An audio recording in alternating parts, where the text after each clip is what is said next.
Welcome back to the table. This is scenario 1, the Courier Satchel. So this is going to be turn 4 out of 5. We last left where we had a wounded Soviet unit here in this house. They were unnerved, which has no penalties to it. It's just that being unnerved, if they get hit one more time, they would be eliminated. Here we had a German unit that is stunned. They can't do anything except absorb one more hit. Then we have 2 more German units trying to push up into the house. There's the Satchel. So we've got 1 victory point on the Soviet side. So the Germans have to figure out what are they going to do to push this last little bit. No more reinforcements or anything like that. So let's get started. I believe last we checked I had rolled and determined that the German player was going to be first. So we'll go ahead and start with that. And yeah, it's like, what do we want to do? Because I can, move out of the house. They're in the house. They're adjacent, but I can't do anything. Probably what I want to do is rally them. So I think that's probably what we'll do. Let me go ahead and move the dice roller here. Take a couple things out. Yeah, I don't want to lose anybody, but they're possibly going to get shot at again, and so I want to try and rally them. So they need a roll of 7 or higher to rally. Good luck. And that's a 5. Okay, so I was reminding myself what cards they had, and this guy has a luck card. It says after your dice roll, attempt to modify the result by rolling 1 dice 6. On a 1, it's a -3. On a 2 through 6, you get to add 2 to the original result. So I'm going to play this for the German player. And if he gets this, that would be 7, and then that means they successfully rally. So don't roll a 1. Ooh, I thought that said 1 for a second. So that actually gives them the roll they need. They rally. So there's a very good chance that that Maxim machine gun can, wound them again, but the idea was to keep them from being eliminated on this very next shot, which successfully did. Alright, so they're good. And 5 to do a rally. So I need to roll a 6 or higher for them to stay fresh and not spent. Roll a 3. So they're spent, but they are recovered. Alright, then if we take a look here at the Soviet player, and then that's what he was going to do. Since he's adjacent, that gives him a bonus to fire. So he's got a defense of 12 because it's in the front arc. Is in a wood building, so that's a 13. There's a 3 firepower for the Maxim machine gun. That brings the target number to 10. I don't know where my die 20 went. Oh, here we go. So it's 10 currently to hit. And then because it's adjacent, that's 3 more, so that brings it to 7, which is still not an easy roll to make. So the Soviet player pumps 2 cat points in there, brings it to a 5, trying to guarantee a hit, and if it rolls high enough, eliminate the German unit, which is a 9. So that beats the score 5 by 4, and if you beat the target number by 4 or more, it eliminates. So, wow. Did not see that coming. So that's another reduction in cat points for the German player. Alright, well, that's 2. Well, Soviet players already lost 3 units. That's 2 losses for the German players. That puts them very much behind on the power curve. It's 3 action points for that Maxim machine gun to fire, and so they need to roll a 4 or higher to stay fresh. And they rolled a 5, so they're fresh. They get that little stress. That reminds me that they fired. Then it goes back to the German player. Yeah, that's tough choices. That machine gun is pretty tough. So if I move another unit up, we got to push up and try to suppress that, and then try to maybe move in for hand-to-hand, but moving up so there's at least a point of protection.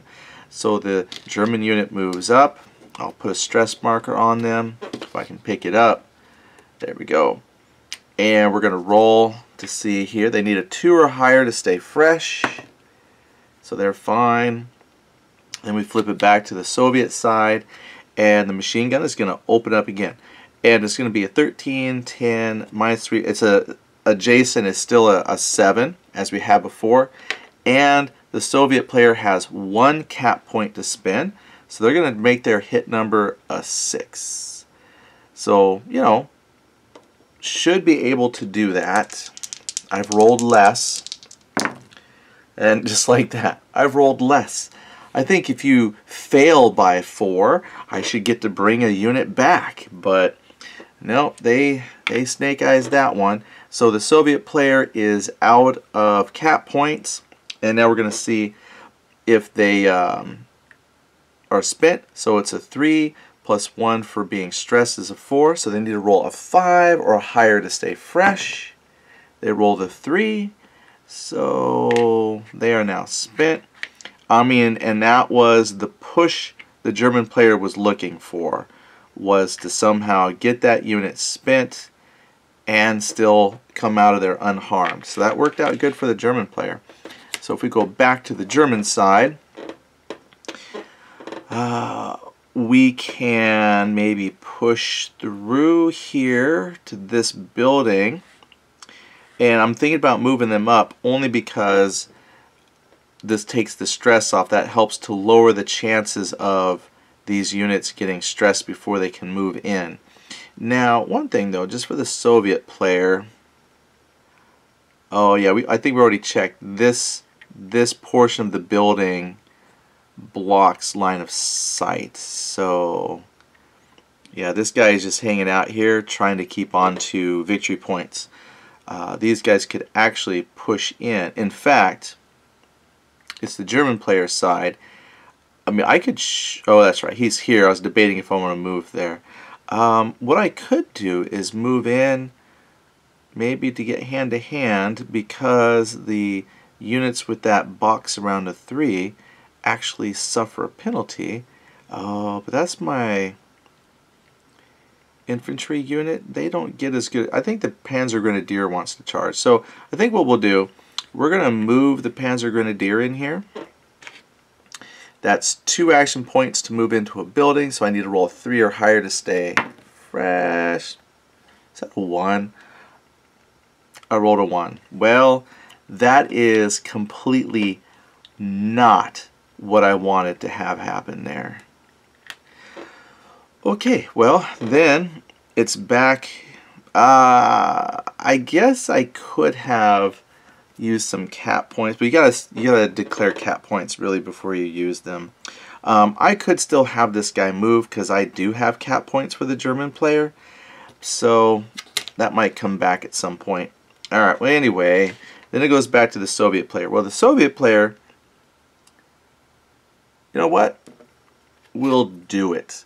I do have the command action. It's a fresh or spent unit may take 1 free action of any cost. So he's going to play it here on that Soviet machine gun team, and through a burst of whatever, they're going to go ahead and take 1 more free shot. There's no caps to spin, so it's just a straight shot, but it's the defense of 13, firepower of 3, so that's a 10. Adjacent drops it to a 7.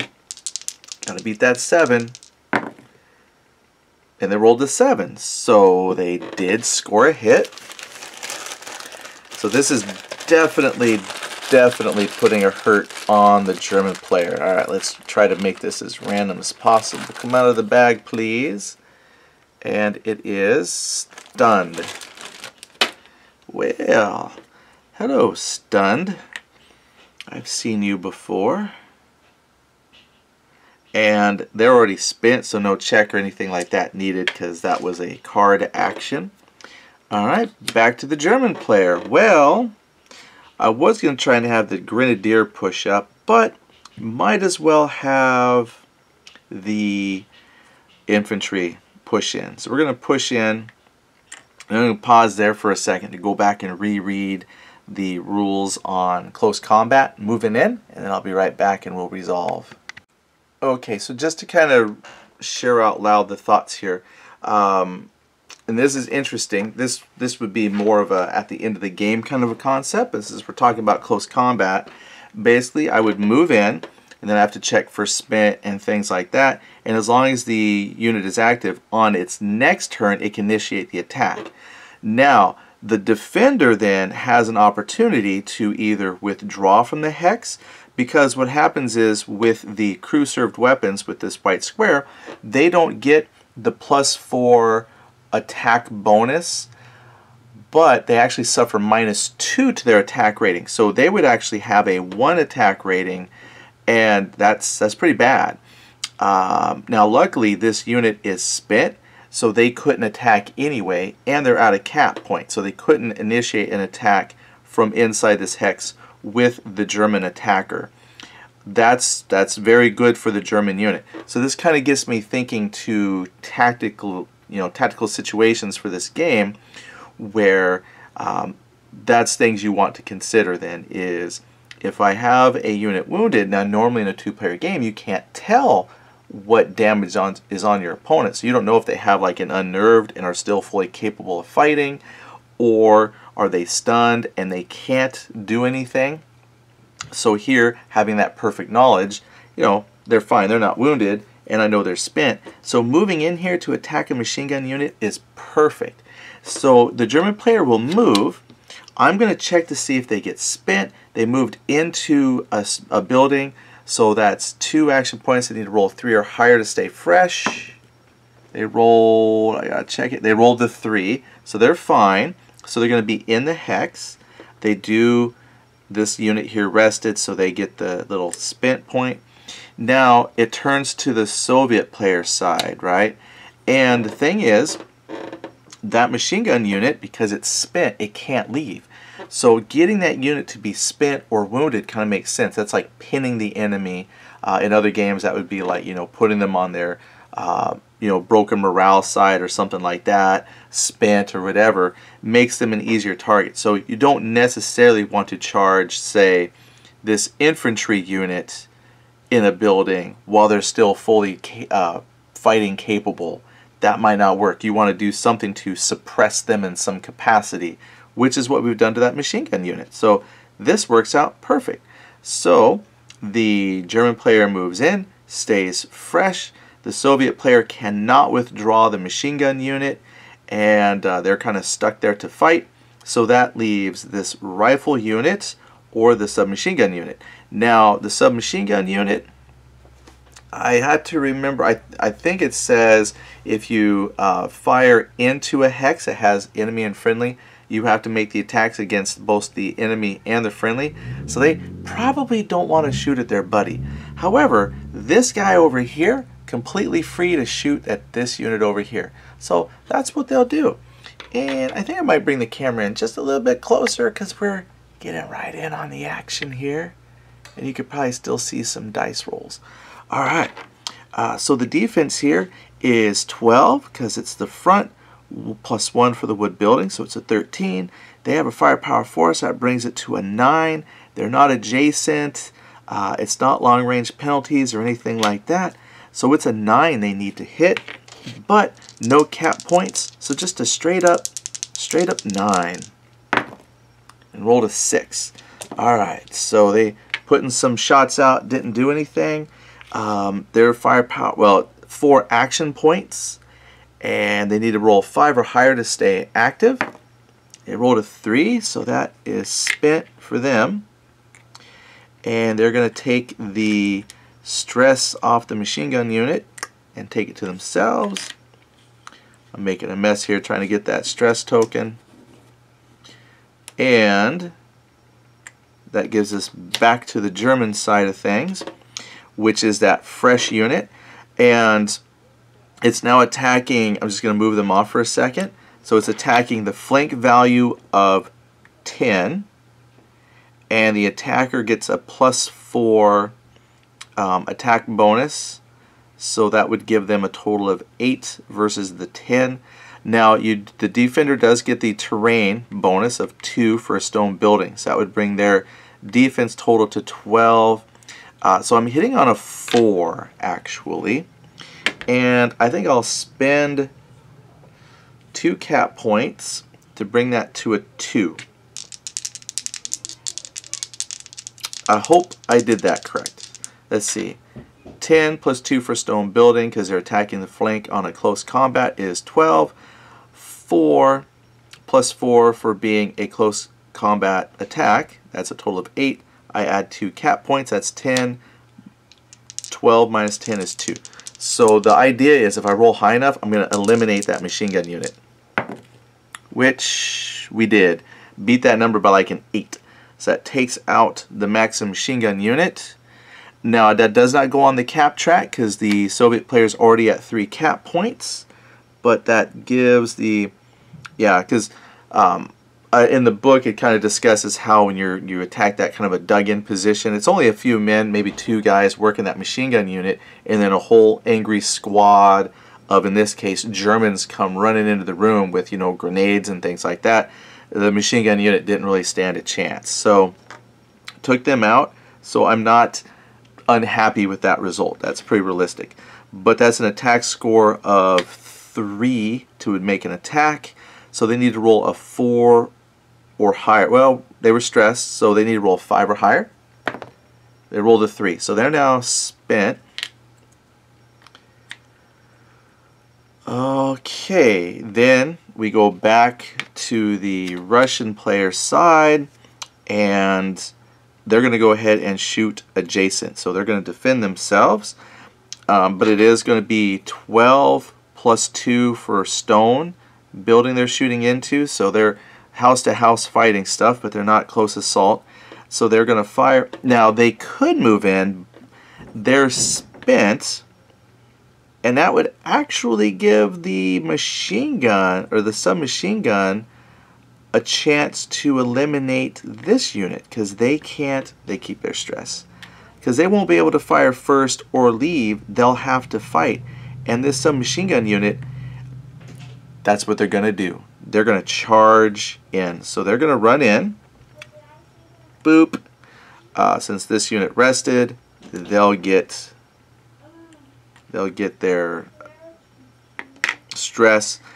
It's 1 point to move, 1 for within building to building movement, so they're going to stay active on a 3. They stay active. Excellent. Then it goes to the German side.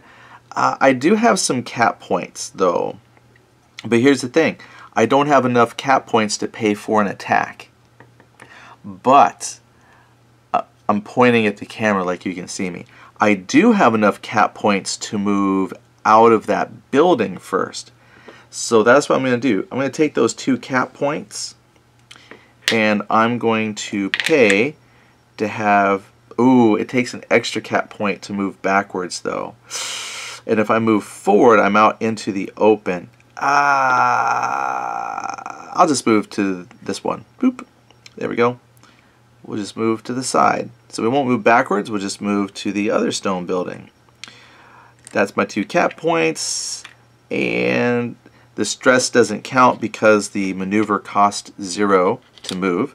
But now they're already spent, so they don't have to check. Then it would go back to the Russian side. I keep forgetting to flip this for myself, but the narrative is so quick right now. Then it goes back.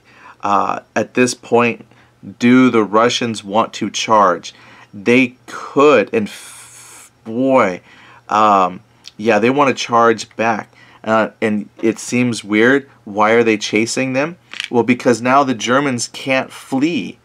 And as long as they don't get spent, they'll be able to attack and probably take out that German unit. So they're going to run back. Run, run, run. Now they already had stress on them. So that's 2 for the move plus 1 for the stress. So they're going to stay active on a 4 or higher. So there's a chance they might lose it.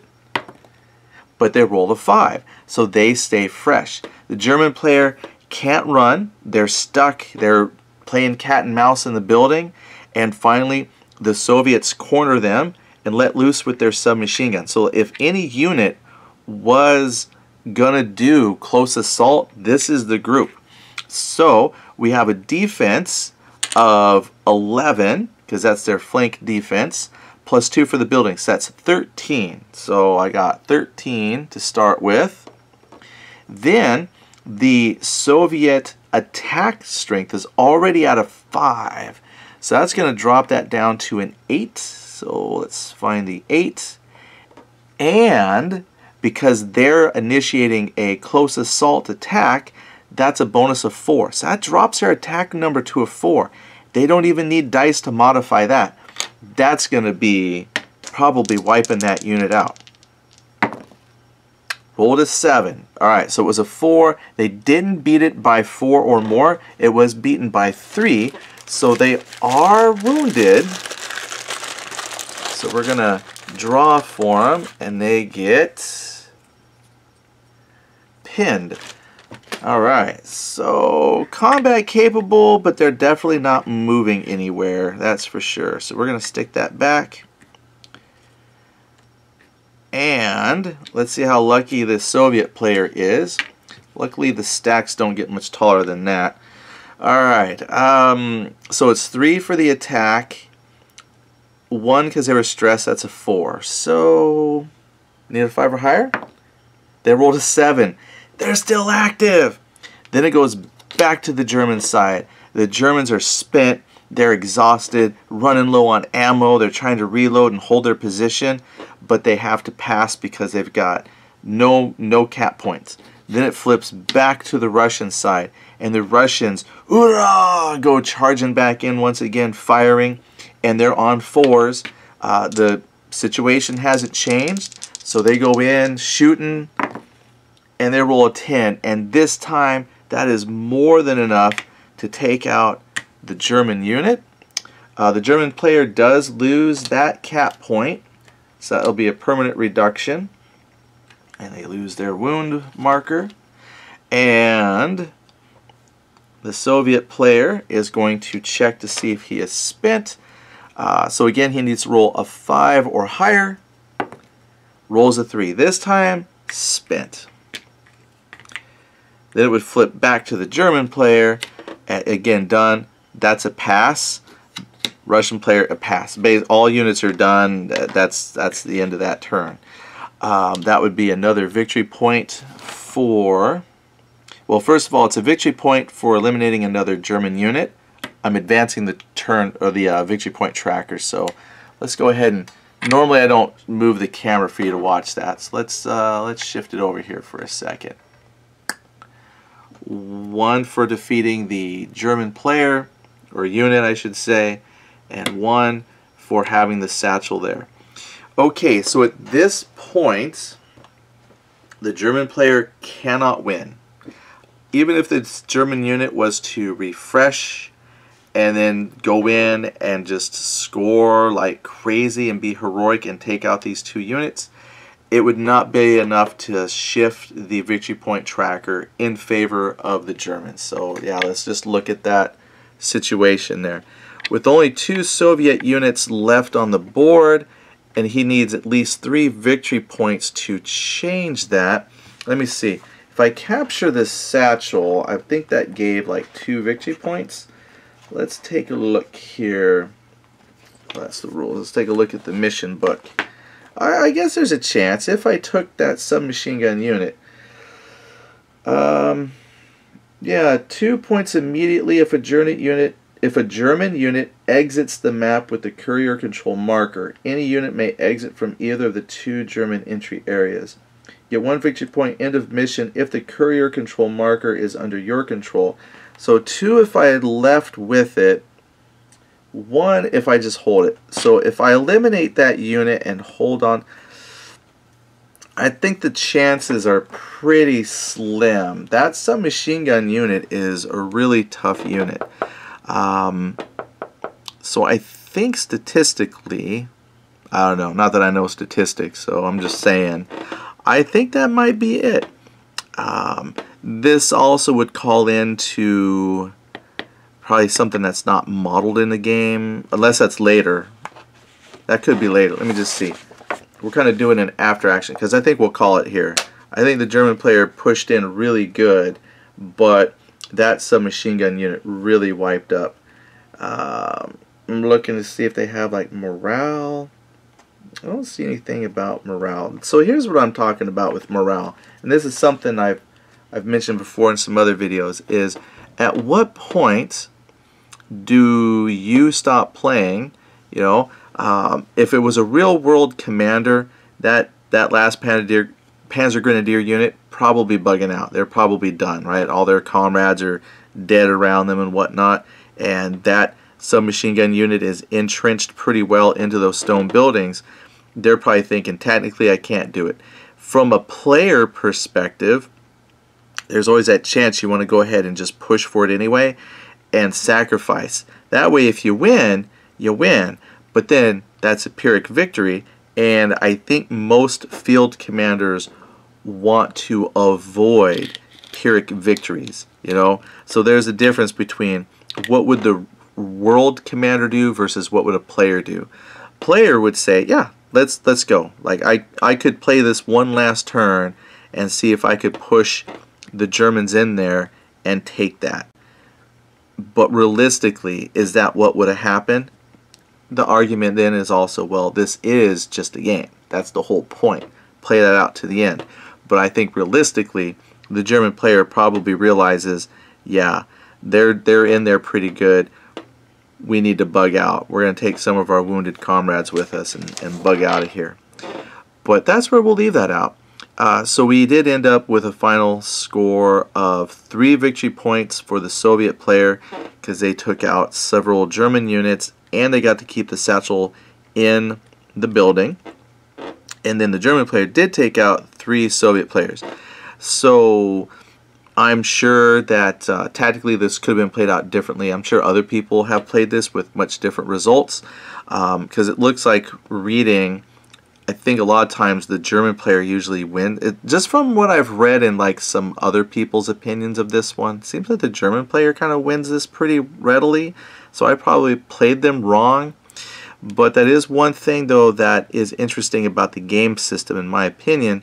It feels like a lot of times the scenarios are more like puzzles.